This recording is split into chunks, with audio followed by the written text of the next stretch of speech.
മക്കളെ എല്ലാവർക്കും നമസ്കാരം. എല്ലാവരും സുഖമായിട്ടിരിക്കുന്നു വിശ്വസിക്കുന്നു. അപ്പോൾ ഇന്ന് ഞാൻ പാചകമൊന്നുമല്ല, ഞാനൊരു വീഡിയോ ഞാൻ കാണാനിടയായി. അപ്പോൾ അതിനെക്കുറിച്ച് ഞാനൊന്ന് സംസാരിക്കാനാണ് വന്നത്. അപ്പോൾ നിങ്ങൾക്ക് തോന്നുക ഈ അമ്മ ഇങ്ങനെയുള്ള കാര്യങ്ങൾ എപ്പോഴും ഇങ്ങനെ സംസാരിക്കുന്നത് നെഗറ്റീവ് അല്ല കേട്ടോ മക്കളെ. ആരെയും വിഷമിപ്പിക്കാനോ അവർ ചെയ്ത അത് മോശമായിട്ട് രീതി ചിത്രീകരിക്കാനും ഒന്നുമല്ല ഞാനിന്ന് ഈ വീഡിയോ ചെയ്യുന്നത്. അപ്പോൾ ഇഷ്ടമാവുകയാണെങ്കിൽ എല്ലാവരും അതിൻ്റെ അഭിപ്രായങ്ങളൊക്കെ പറയണം കേട്ടോ. ആർക്കെങ്കിലും അങ്ങനെയുള്ള അനുഭവങ്ങളൊക്കെ ഉണ്ടോ എന്നും പറയണം. അപ്പം ഞാനിന്ന് പറയുന്നതാണ് ഇതേക്കുറിച്ചാണ്. കണ്ടല്ലേ, ഈ മുട്ടയെക്കുറിച്ചാണ്, ഈ മുട്ടയും എണ്ണയും കുറിച്ചാണ് ഞാൻ ഇന്ന് സംസാരിക്കുന്നത്. കാരണം ഇതിനെക്കുറിച്ചൊരു വീഡിയോ ഇന്ന് ഞാൻ കാണാനിടയായി. അപ്പം അത് ശരിയുള്ള കാര്യമാണ്, അവർ പറഞ്ഞതും കാര്യമാണ്. ഇനിയും പക്ഷേ ഇതിനെ പ്രോത്സാഹിപ്പിക്കുന്നതിനോട് ഞാൻ യോജിക്കുന്നില്ല. അതുകൊണ്ടാണ് ഞാൻ ഇങ്ങനെയൊരു വീഡിയോ ചെയ്യുന്നത്. അപ്പോൾ അതെന്താണെന്ന് വെച്ചാൽ ഞാൻ പറയാം മക്കളെ. അപ്പം നമുക്ക് പണ്ടുള്ള കാലഘട്ടങ്ങളിലുള്ള അറിവൊക്കെ നല്ലതാണ്. നമ്മുടെ മാതാപിതാക്കളൊക്കെ ചെയ്തിരുന്നത് തെറ്റാണെന്ന് എനിക്ക് തോന്നുന്നില്ല. നല്ല കാര്യങ്ങളൊക്കെ അവരുടെ അന്നത്തെ കാലത്തെ അറിവ് അനുസരിച്ച് ചെയ്തിരുന്ന കാര്യങ്ങളാണ്. പക്ഷെ ഇന്നത്തെ കാലത്ത് കാര്യങ്ങളൊക്കെ ശാസ്ത്രമൊക്കെ പുരോഗമിച്ചതോടുകൂടി എല്ലാവർക്കും ഇതിനെക്കുറിച്ചുള്ള ധാരണകളൊക്കെ മാറിയിരിക്കുകയാണ്. അപ്പം ഞാൻ കൂടുതൽ പറഞ്ഞ് വഷളാക്കുന്നില്ല. ഇതിനെക്കുറിച്ച് പറയാൻ, ഇത് മുട്ട, ഇത് എണ്ണ എന്ന് പറഞ്ഞാൽ എള്ളെണ്ണ. ഇത് പ്യുവറാണോ എന്ന് എനിക്കറിയില്ല. ഇത് നമ്മൾ കടയിൽ നിന്ന് വാങ്ങിച്ച നല്ലെണ്ണയാണ്. പണ്ടൊക്കെ എന്ന് പറയുമ്പോൾ എണ്ണ എല്ലാ വീടുകളിലും, മിക്ക വീടുകളിലും കാണും എണ്ണ. ഇല്ലാത്ത വീടുകൾ ഉള്ളിടത്തുനിന്ന് വാങ്ങിച്ചും ഉപയോഗിക്കും. അങ്ങനെ ആയിരുന്നു ചെയ്തിരുന്നത്. ഇപ്പം ഞാൻ പറയാൻ വന്നത് ഈ മുട്ടയെക്കുറിച്ച്. ഇന്ന് ഞാനൊരു വീഡിയോ കണ്ട് ഈ മുട്ടയെക്കുറിച്ചും എള്ളിനെക്കുറിച്ചും എള്ളെണ്ണയെക്കുറിച്ചും. അത് കേട്ടപ്പോൾ തന്നെ ചിലർക്കെങ്കിലും മനസ്സിലായിട്ടുണ്ടാവും എന്തായിരിക്കും. പണ്ട് കാലത്തൊക്കെയുള്ള അമ്മമാർ, അതായത് ഇപ്പോഴും ഉണ്ട്, നമ്മുടെ പ്രായമാകുന്ന പെൺകുട്ടികൾക്ക്, അതായത് മെച്ചുവറാകുന്നൊക്കെ പറയില്ലേ, കുട്ടികൾ വളർന്നെന്നൊക്കെ പറയില്ലേ. അതായത് ഒരു ഇപ്പോഴത്തെ കാലഘട്ടത്തിൽ, ഇപ്പോഴത്തെ രീതി അനുസരിച്ച് 10 വയസ്സിലൊക്കെ ഇപ്പം പിള്ളേർ പ്രായമാകുന്നു, അല്ലെങ്കിൽ 12 വയസ്സിൽ ഒക്കെ ആകുന്നു പണ്ട്. അപ്പം ഇത് ചെയ്യാൻ കാര്യം, ഒരു ചാനലിൽ ഒരു വീഡിയോ ഞാൻ കണ്ടു. പെൺകുട്ടികൾ പ്രായമാകുമ്പോൾ മുട്ടയും നല്ലെണ്ണയും കൊടുക്കണമെന്ന്. പക്ഷെങ്കിൽ അത് എന്താണെന്നുള്ള അഭിപ്രായം, അതിനോട് എല്ലാവരും യോജിക്കുന്നുണ്ടോ? എല്ലാവരും അങ്ങനെ ഈ മുട്ടയും എണ്ണയും കഴിച്ചിട്ടുണ്ടോ? ഞാനും കഴിച്ചിട്ടുണ്ട് കേട്ടോ മക്കളെ. പക്ഷെ ഞാനത് കഴിച്ചില്ല. അത് ഞാൻ ഛർദ്ദിച്ച് കളഞ്ഞ് 3 ദിവസം തന്നിട്ടും 3 ദിവസം ഞാനത് ഛർദ്ദിച്ച് കളഞ്ഞ് ഞാൻ കഴിച്ചില്ല. പണ്ടെൻ്റെ അമ്മ എനിക്ക് തന്നു. പക്ഷെ ഞാൻ എൻ്റെ മോൾക്ക് കൊടുത്തില്ല കേട്ടോ. കാരണമുണ്ട്. ഇതിനെക്കുറിച്ചുള്ള അറിവ് എനിക്ക് കിട്ടി. ഇച്ചിരി അറിവൊക്കെ വന്നപ്പം ഈ മുട്ട പച്ചയ്ക്ക് കഴിക്കരുതെന്നും എനിക്ക് മനസ്സിലായി. പിന്നെ അന്ന് നമ്മൾ കൊടുത്തത് തന്നതും ഒക്കെ എള്ളിൽ നിന്ന് നമ്മൾ നേരിട്ടെടുക്കുന്ന എണ്ണയായിരുന്നു അന്നൊക്കെ. പക്ഷെ ഇതിപ്പം നമുക്ക് എണ്ണയില്ലല്ലോ, നമ്മൾ കടയിൽ നിന്ന് വാങ്ങിച്ചാണ് ഇപ്പോഴത്തെ കുട്ടികൾക്ക് കൊടുക്കുന്നത്. എനിക്ക് തോന്നുന്നത്, എനിക്കറിയില്ല കേട്ടോ അങ്ങനെ കൊടുക്കുന്നത്. പക്ഷേ എങ്കിൽ പോലും ഞാൻ പറഞ്ഞു വരുന്നത്, മുട്ടയും എണ്ണയും പച്ചയ്ക്ക് കൊടുക്കാൻ പാടില്ല. എണ്ണ കുഴപ്പമില്ല. ഈ മുട്ടയ്ക്കകത്ത് അണുക്കളുണ്ട്, ധാരാളം അണുക്കളുണ്ട്. നമ്മുടെ ഇറച്ചിക്കകത്തും മീനിനകത്തും ഉള്ളതുപോലെ തന്നെ അണുക്കൾ ഈ മുട്ടയ്ക്കകത്തും ഉണ്ട്. അതുകൊണ്ട് പ്രായമാകുന്ന കുട്ടികൾ കൊടുത്താൽ അവർക്ക് കുടിക്കത്തുമില്ല. അവർ വൊമിറ്റ് ചെയ്ത് അവർക്ക് അന്ന് ഭക്ഷണം കഴിക്കാൻ പറ്റത്തുമില്ല. അതപ്പം ഗുണമാണോ ദോഷമാണോ? അപ്പോൾ ഒരു കാരണവശാലും പച്ചമുട്ട കുട്ടികൾക്കോ മുതിർന്നവരോ കഴിക്കാൻ പാടില്ല.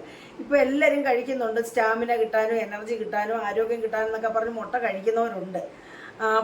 ഒത്തിരി ആരോഗ്യം കിട്ടും എന്നാണ് പറയുന്നത്. പക്ഷേ ഈ ആരോഗ്യ ഗുണങ്ങൾ ഏറെയുള്ള ഒന്നാണ് മുട്ട. കൂടുതൽ പ്രോട്ടീനും പിന്നെ എല്ലാ വൈറ്റമിൻസും ഇതിനകത്ത് അടങ്ങിയിട്ടുമുണ്ട്. പക്ഷേങ്കിൽ ഇത് പച്ചയ്ക്ക് കഴിച്ചാൽ ഈ ഗുണങ്ങളൊന്നും നമുക്ക് കിട്ടില്ല. ഇത് വേവിച്ച് തന്നെ കഴിക്കണം, കറക്റ്റായിട്ടും പുഴുങ്ങി തന്നെ കഴിക്കണം. പൊരിച്ച് കഴിച്ചാലും അതിൻ്റെ ഗുണങ്ങൾ കുറച്ചൊക്കെ പോകും. ഇതിൻ്റെ മുട്ടയ്ക്കകത്ത് തന്നെ ഇങ്ങനെ ഈ ആവരണത്തോടു കൂടി തന്നെ ഇത് വേകുമ്പോൾ ഇതിൻ്റെ പോഷകങ്ങളൊന്നും നഷ്ടപ്പെടില്ല എന്നാണ് അറിവ്. അത് വെച്ചാണ് ഞാൻ പറഞ്ഞത്. അപ്പം ഒരു കാരണവശാലും മുട്ടയും എണ്ണയും കൊടുക്കാൻ പാടില്ല. നല്ലൊരു ചാനലുകാരാണിത് പറഞ്ഞത്. കറക്റ്റായിട്ടും പെൺകുട്ടികൾ പ്രായമാകുമ്പോൾ 3 ദിവസം ഇത് കൊടുത്തിരിക്കണം. എന്തിനാണ് കൊടുക്കുന്നതെന്നും എനിക്ക് മനസ്സിലായില്ല. പണ്ടും ഇതെന്തിനാണ് തന്നതെന്നൊന്നും പണ്ടുള്ള ആൾക്കാരുടെ വിശ്വാസം, ഇത് കഴിക്കുമ്പോൾ നമുക്ക് നല്ല ആരോഗ്യം കിട്ടും, നമ്മുടെ യൂട്രസിന് നല്ല ബലം കിട്ടും എന്നൊക്കെയാണ് എന്നുള്ള വിശ്വാസത്തിലായിരിക്കും കൊടുത്തത്. ഇപ്പോഴും അവർ പറയുന്നു ഇത് കുട്ടികൾ പ്രായമാകുമ്പോൾ ഇത് കൊടുത്തിരിക്കണം. 3 ദിവസം കൊടുത്താൽ കുഞ്ഞുങ്ങൾക്ക് രോഗങ്ങളെ വരും. ഇതിനകത്ത് സാൽമണല്ല എന്ന് പറയുന്ന ഒരു അണുവുണ്ട്. ആ അണുബാധ മൂലം നമുക്ക് ആരോഗ്യ പ്രശ്നങ്ങൾ ഉണ്ടാകത്തേ ഉള്ളൂ. അതായത് വയറിളക്കം, ഛർദിൽ, വയറുവേദന, പനി ഇതൊക്കെ വരുന്നതല്ലാതെ ഇതുകൊണ്ട് കഴിക്കുന്നതുകൊണ്ടൊരു ഗുണമില്ല. എന്നാൽ ചിലർ പറയും ഞങ്ങളൊക്കെ ഇത് കഴിക്കുന്ന ആളെ ഞങ്ങൾക്ക് ആർക്കും ഒരു കുഴപ്പമില്ലല്ലോ, ശരിയായിരിക്കും, അറിയില്ല മക്കളെ. അപ്പോൾ എൻ്റെ ഒരു അറിവ് വെച്ച് ഞാൻ പറയുകയാണ്, ഒരു കാരണവശാലും പച്ചമുട്ട കൊടുക്കാൻ പാടില്ല. അപ്പം നമ്മൾ ഈ മുട്ട എന്തായാലും എണ്ണ ഒഴിച്ച് കഴിക്കുന്നുണ്ടല്ലോ, എങ്കിൽ പിന്നെ നമുക്ക് മീനും ഇറച്ചിയൊക്കെ നമ്മൾ വേവിച്ചല്ലേ കഴിക്കുന്നത്, അതുപോലെ തന്നെയാണ് ഈ മുട്ടയും. അപ്പോൾ ഈ മുട്ട വേവിച്ച് തന്നെ കഴിക്കണം, എങ്കിൽ പിന്നെ നമ്മൾ മീനും ഇറച്ചിയും ഒക്കെ എണ്ണ ചേർത്ത് കൊടുക്കാമല്ലോ കുട്ടികൾക്ക്, അല്ലേ? അപ്പം ഞാനിത് പറയുന്നത് തെറ്റായ രീതിയിൽ കൂടെ അല്ല, ശരിയായുള്ളൊരു കാര്യം, അവരെ വേദനിപ്പിക്കുകയോ ഒന്നും അല്ല ഞാൻ, കേട്ടോ. അപ്പോൾ ഇതിനെക്കുറിച്ച് എല്ലാവർക്കും അറിയാമായിരിക്കും, അറിയാൻ പാടില്ലാത്തവരും ഉണ്ട്, കേട്ടോ. അപ്പം ഞാൻ പറഞ്ഞു വരുന്നത്, ഈ പച്ചമുട്ട ആ വീഡിയോയ്ക്കകത്ത് അവർ പറഞ്ഞത് എല്ലാവരും കൊടുക്കണം.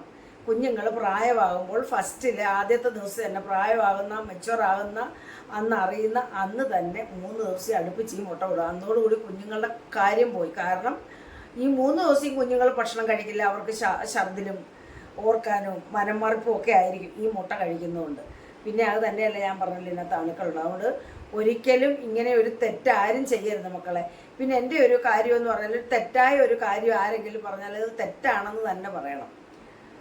അത് ശരിയാണെന്ന് ഞാൻ ഒരിക്കലും ശരിവെക്കില്ല. അവർ തെറ്റ് പറഞ്ഞാൽ അത് തെറ്റാണെന്ന് തന്നെ പറയും.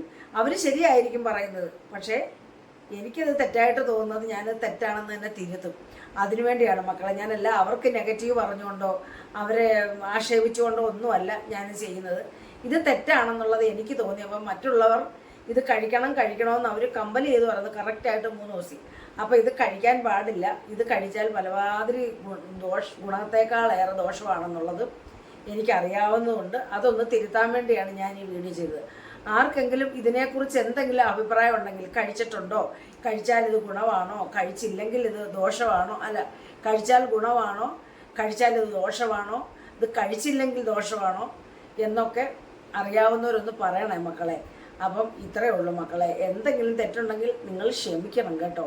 അമ്മയുടെ ഒരു സ്വഭാവം ഇങ്ങനെയാണ് കേട്ടോ, തെറ്റ് കണ്ടാൽ അത് ഒന്ന് പ്രതികരിക്കും. എനിക്ക് എല്ലായിടും ഒന്നും കയറി പ്രതികരിക്കത്തില്ല കേട്ടോ.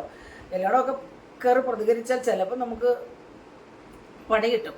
അതുകൊണ്ട് എല്ലായിടും ഒന്നുമില്ല, ചില സന്ദർഭങ്ങളിൽ ചിലയിടത്തൊക്കെ കയറി ഞാനൊന്ന് പ്രതികരിക്കും മക്കളെ. അത് തന്നെ നമുക്ക് ദോഷവുമാണ്.